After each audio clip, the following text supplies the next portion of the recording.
Friends, આજે આપણે બનાવશું શ્રાવણ મહિનામાં વ્રત કે ઉપવાસ માટે ફરાળી પેટીસ. આ પેટીસનો મસાલો તથા પેટીસને વાળવાની નવી ટ્રીક સાથે બનાવશું. તો ચાલો બનાવીએ. પેટીસ બનાવવા માટે સૌથી પહેલાં મેં અહીંયા બટેટાને બાફી લીધા છે. તો બટેટાને તમે જોઈ શકો છો કે આવી રીતે એક સ્ટેન્ડ લગાવી અને ઉપર આવી રીતે બાફવાના છે. સીધા પાણીમાં એડ કરવાના નથી. અને ચપ્પુની મદદથી 6 થી 7 વિસલ વગાડેલી હતી. જોઈ શકો છો તમે કે બટેટું આપણું બફાઈ ગયું છે. આને આપણે એક પ્લેટમાં લઈ લેશું. હવે બટેટાને આપણે ગરમ હોય ત્યારે જ ફોલી લેવાના છે, ઉપરથી છોતરા કાઢી લેવાના છે. હવે મિક્સર જારમાં 2 આપણે તીખા મરચાં લીધા છે અને 1/4 કપ સિંગદાણા લીધા છે. સિંગદાણાને શેકી અને છોતરા કાઢી લીધેલા છે અને એક આદુનો ટુકડો છે એ છીણીને લીધેલો છે. આપણે સિંગદાણાને મરચાં અને આદુ સાથે ક્રશ કરી લીધા છે. હવે એમાં અડધો કપ જેટલા આપણે લીલા ધાણા એડ કરવાના છે. દાંડલી સહિત જ આપણે લીલા ધાણા લેવાના છે, એને પણ આપણે ક્રશ કરી લેશું.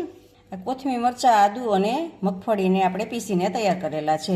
જેટલા આપણે મગફળીના બી લીધેલા હતા એટલો જ કોપરાનો પાવડર લીધેલો છે. તમે છીણ પણ લઈ શકો છો. અને 1 મોટી ચમચી જેટલા કાજુના ટુકડા છે, 1 મોટી ચમચી જેટલી કિસમિસ છે અને 1 ચમચી જેટલી લીલી વરિયાળી છે ને 2 ચમચી જેટલા દાડમના દાણા છે ને થોડોક આપણે ગરમ મસાલો એડ કરશું ને સ્વાદ પ્રમાણે આપણે નિમક એડ કરશું. તમે જો નિમક રેગ્યુલર નિમક ના ખાતા હો તો સિંધાલું નિમક પણ એડ કરી શકો છો. અને 2 ચમચી જેટલી આપણે ખાંડ, ખાટો મીઠો સ્વાદ આપવા માટે ખાંડ એડ કરશું. દળેલી ખાંડનો ઉપયોગ કરેલો છે અને અડધું લીંબુનો રસ. હવે આ બધા મસાલા સાથે આપણે મિક્સ કરી દેવાના છે. આ રીતે આપણે પેટીસમાં ભરવા માટેનો મસાલો તૈયાર છે. બટેટાને આપણે છોતરા કાઢીને તૈયાર કરી લીધા છે. તો આવી રીતે એક ખમણી લઈ અને ગ્રેટ કરી લેવાના છે બટેટાને, જેથી કરીને ગાંઠા નહીં રહે. અને આવી રીતે જો બધા બટેટાને કરી લેશું આપણે. તમે જોઈ શકો છો, જો આવી રીતે થઈ જશે. બટેટાને ગ્રેટ કરી લીધા છે. તો એમાં સ્વાદ પ્રમાણે નિમક એડ કરવાનું છે અને આરા લોટ છે, તપકીર છે, એ થોડીક એડ કરવાની છે. થોડી એડ કરતી જવાની છે અને આપણે લોટને મસળતો જવાનો છે. જેટલી જરૂર પડે એ પ્રમાણે તમારે તપકીર લેવાની છે. હવે આની ઉપર આપણે થોડુંક તેલ લગાવવાનું છે. તેલ લગાવી અને સારી રીતે સ્મૂથ કરી લેવાનો છે. જો આ રીતે તમારે ભેગો ન થાય તો થોડોક હજી લોટ તમારે ઉમેરવાનો છે, પણ આપણે અહીંયા ભેગો થઈ ગયો છે. જો આવી રીતે ગોળો કરી લેવાનો છે. આવી રીતે બધા જ ગોળા બનાવી લેશું.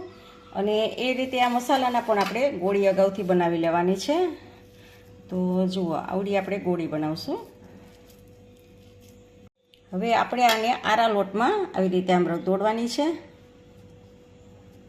અને આ લીંબુના રસ કાઢવાનું મશીન છે એમાં આપણે આને આમ રાખશું અને પ્રેસ કરશું.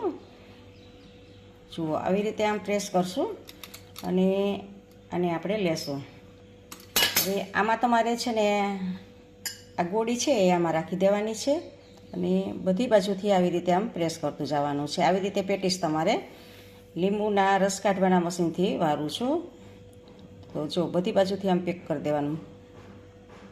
તો જુઓ, આ સરસ બની ગયું છે. હવે ફરી પાછું એક વખત આપણે આ તપકીર છે એમાં એક વખત બધી બાજુ કોટ કરી લેવાનું છે. આવી રીતે આપણે બધી પેટીસ બનાવી લેશું. આપણી આ પેટીસ વાળીને તૈયાર છે. તો ગેસ ઉપર તળવા માટે તેલ પણ મૂકી દીધું છે અને તેલ આપણું આવી ગયું છે. તો એમાં એક પેટીસને આપણે મૂકતા જઈશું. હવે આપણે પેટીસને પલટાવવાની ઉતાવળ કરવાની નથી અને જ્યારે આપણે પેટીસને નાખીએ ત્યારે ફૂલ ગેસ રાખવાનો છે. પછી મીડિયમ ટુ સ્લો ગેસ ઉપર આપણે એને તળવાની છે. તો મીડિયમ ટુ સ્લો ગેસ કરી દઈશું આપણે અને એક વખત આપણે જારો કરી અને આવી રીતે આમ થોડીક પલટાવી દઈશું. તો જુઓ, તમે જોઈ શકો છો કે ગોલ્ડન બ્રાઉન કલરની આપણી એકદમ ક્રિસ્પી એવી પેટીસ તૈયાર છે. તો આને બનતા લગભગ આપણે 5 થી 6 મિનિટ જેવો સમય લાગ્યો છે. આપણે સ્લો ટુ મીડિયમ ગેસ ઉપર જ કરેલી છે. તો આવી રીતે આપણે એક જારામાં કાઢી લેવાની છે અને પછી આપણે એક કિચન પેપરમાં રાખી દેવાની છે. એટલે વધારાનું તેલ છે એ બધું જ શોષાઈ જશે. તો આપણી આ પેટીસ તૈયાર છે.